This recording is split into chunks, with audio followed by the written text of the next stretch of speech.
Modding a Seiko is usually adding parts that are commonly available, maybe the odd custom strap, but in general the modding is cosmetic, meaning you can put it back to original. Now, there's filling your watch with oil being a recent craze, but for me this isn't something I'm going to follow. It looks super cool, but my concern, especially being near to 50, is leaking all over the tips of my shoes. Worse still, on someone else's. With regards to G-Shocks, modding the cases and straps is also a side that can be reversed. But when the LCD gets modified, then you're going somewhere beyond return. The most common mods on the LCD is swapping between positive to negative with colours added. Seen red being used before, but what about going further? What could you possibly do more? Well, let me show you, and more importantly, why. Now, I thought I was the first and have just seen it's been done a few years ago. Damn. So instead of deleting the video, I've decided to give it some whoop 69 on this matter, as this could be a first for you. So the title of this video: CASIO, you really need to listen, as this is either revolutionary or a whoop flop. Let me explain a little bit about the LCD and sort of how it works. It basically has two polarized panels, which I'm holding here. And if I was to overlap them, you can see it has that effect. And if I rotate it, it has that. Look at that, green, even got a tint of red in there. If I put this one behind, then it's just clear, like so. And that should go like a negative there. So sandwiched between these, you would have the glass with the LCD, and this is basically so the light passes through and then it can read the LCD panel. You would have to have a backing as well, and this would be a mirror so that it reflects the most light possible. Now, from my Rangeman, I've removed the backing, and you can see it is got some of the sticky residue on there, so basically I have ruined it, but that gives you the effect. So it's got the polarized film and plus the silver backing there, and that's how it's working. And if I go that way, you can see that that would be positive and that would be negative. So I just wanted to show that part first so you get a rough idea what I've done to my Rangeman. So why have I removed this panel here? On the LCD, it has very fine print. My focus was on the subdial here because it was made up with loads and loads of lines. And the moment I have this in the stopwatch mode, I have paused it so that you can see all the LCD elements there in the subdial. Now, if I was to reset this, you can see it's completely blank. And the reason why is because I've scraped all that print off. I've even taken it a step further and decided to remove all the print on the dial because I want it sort of matching to what I have on the Frogman here. See, it's kept it very basic and minimal, especially on the subdial there. It's all using the LCD side apart from the little crosshair, whereas on the Rangeman it had far too many lines on here, and in some of the modes you really do have some important information here which you just don't see. So let me sort of explain what is shown in this subdial. So in home time, it is counting the seconds here up to 1 minute. But if I go into the ABC mode and select the barometer, for example, I now have this very fine line here. And basically this is to indicate whether there's an increase or decrease in air pressure using this little segment here with the 10 there, 0 in the middle and the 10 at the top. If I was to press again, I have the altimeter, and here I have on the opposite side, this is telling me whether I'm going up or going down. If I press again, I have the compass, and look how much clearer that compass is. Now I don't have those printed lines, and especially when I set my bearing, that was also a pain because I could never see that very fine piece there. I can just about see it in my light box, but now I can see it much better there. And then I release it and it's like so. So that is one side, but let me go through the modes and show you what else you're missing out on. So from home time, pressing the mode button, my first one is world time. And at the moment it is set on Tokyo. This is my home time and this is Tokyo time. Now look at the dial. It's flashing here. And what is that about? Basically, this dial is a 24-hour dial, meaning that the 12 o'clock will be your midnight. So from 12 down to the 6 would be your AM, and then on the other side, on the other half, is your PM. So at the moment, this is halfway through the day. And here tells me where 2023 is on the 24-hour dial. So I really get a good indication of how far the distance is. And if I was to adjust this, you can see that marker moving all the way around as I go through the city codes. You can see it's getting nearer to me like that, and then hopefully when I land on London it is a perfect match. So that is one thing that you're missing out on. And if I go to another mode, you've got the stopwatch, you've got the timer, this is not really too much. We have the alarm. So looking at the subdial in signal, it is completely blank. But if I was to go to one of the alarms, the first one, this being that it's midnight, I now have the marker here and I also have my home time here, and it's always flashing. So it's 12:26 and that would be the alarm. So if I adjusted that, just to give you an example, I'm sure you're following. So that's midday. So let's just take it a little past midday and have it on about 3 o'clock like there.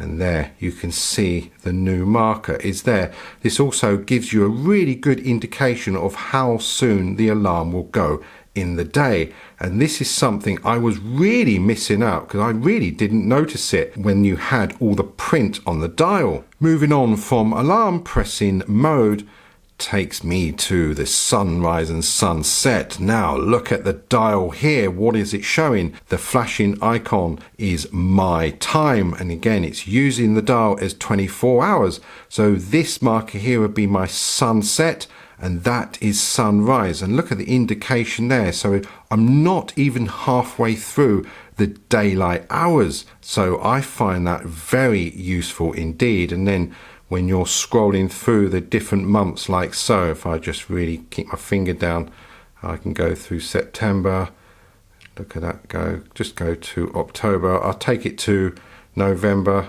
Now look at that difference there. That's my sunrise and that's my sunset. See how it's changed. And I've now adjusted it back to one of the longest days of this year, and look how the markers have adjusted there. So it just shows you how little we have of darkness and how much we have daylight hours. For me, I find this much easier to read, especially when I'm on the barometer. Look at that. It really does show me this indication. I really do like how that is shown. There is another thing I did, because I took it all apart and had to split the polarized backing. Instead of using the mirror, I did something else. Now I thought this was the first time it has been done, but apparently it hasn't. And so I'm going to show you what I've done, because I know for some of you, well, maybe for most of you, you don't know this is actually possible. At the moment you see quite a good display there, don't you? A nice positive display. Now let me explain what I've done. One of the big issues I keep hearing about the G-Shocks is the backlight. The backlight doesn't last long enough, especially when you want to, say, adjust the alarm. On average, you're getting a maximum of about 3 seconds. Some G-Shocks have 5 seconds, but you still got to keep pushing the backlight. Whereas on this Rangeman, you have an independent backlight, which makes things just a little bit easier. You could set it to the auto light and sort of flip your wrist and adjust it, but it's still inconvenience. And on some G-Shocks, they use this button up here as your backlight, and when you're adjusting through the alarm, you need that to go backwards or forwards, and then it doesn't work. So what do you do? What is a way forward? forward? Well, what I'm going to do is put my cool firelight over the top of my G-SHOCK here. And not only am I going to charge the solar panel, I'm going to be charging something else. So what I need to do is turn the lights off. Get it as sort of dark as I can. I do apologize for the blurriness, but watch this.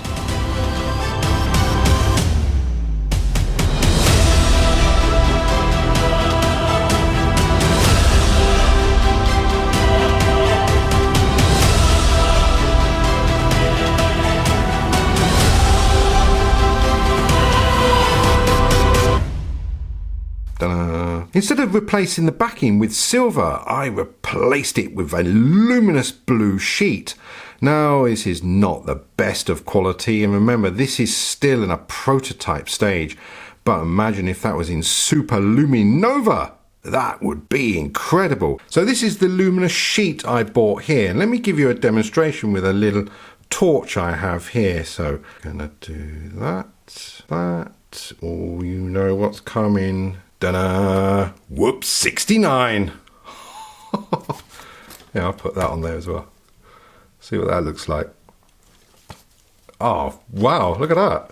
That's quite an effect. So on average, testing it at night, it's lasting about 4 to 5 hours with your eyes adjusted to the dark. With a little bit of a flashlight there, I'm able to go through the modes. I can have a little look here. Look, I can even have a little adjustment here, and I'm not using the backlight. I'm not pushing it. This is all on the luminous side. Now I can adjust it to 20 minutes, and there it goes. And I can even go into the alarm. Look at this. Now I can go into the alarm and adjust the minutes there and go hours, sorry, getting all excited. I'm doing the minutes and come back out. I can turn it on and off, and I have plenty of time. I can have a look at there. I can have a look at my record and see when it last adjusted, and back there.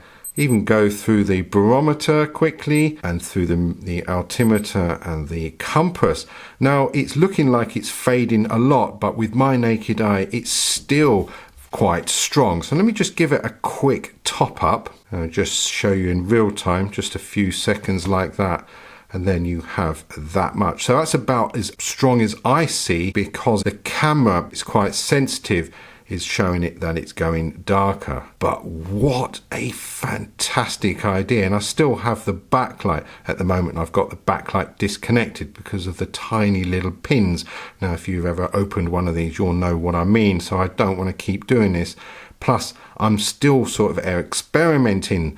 Now, this has been done. I'm quite saddened. I thought I was going to be the first, but I think I might have the very first blue luminous Rangeman, possibly. Now for my second idea, and CASIO, if you're listening, because there's quite a few of us that actually do like the positive display. I mean, overall it is better than a negative display. But for some of us, we do like to be a little bit stealthy, and also we like the look of the negative, and it also matches the type of watch. I mean, you have brought out a stealthy version of this with the negative. So what about you had a custom ring on the bezel that when you turn it, it swaps from positive to negative. Let me give you a little example. I've got a bit of polarized film on here. Now, if I just turn that, you see it's getting darker, and then it just disappears. Now, I'm sure there's a way you could do that so that you turn, say, the bezel, and you could have either the positive or the negative. Would that be an idea? Look at that. Some things to think about there, CASIO. Hey. Now, my initial idea was to just get rid of that print on the panel there, the LCD panel, so you can see it like how I have it.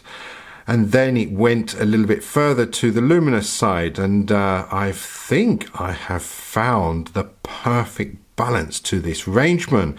That was the two things that needed adjusting on this. I mean, the module is absolutely fantastic. You don't really need to do much with that. This is something that I've made it more custom to me. Now, can I return it back to original? Possibly, but I think I'm going to keep it the way it is. I've gone too far. So guys, as always, that's the time.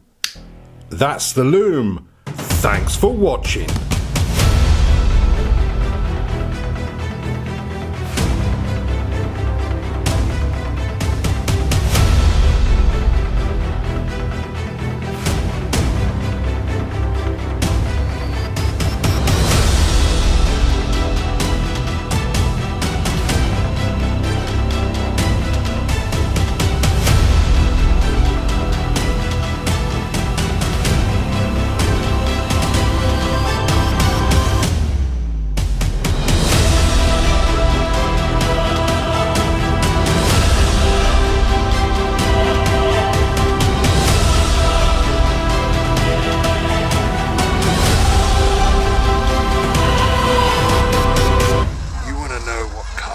Rangeman drives.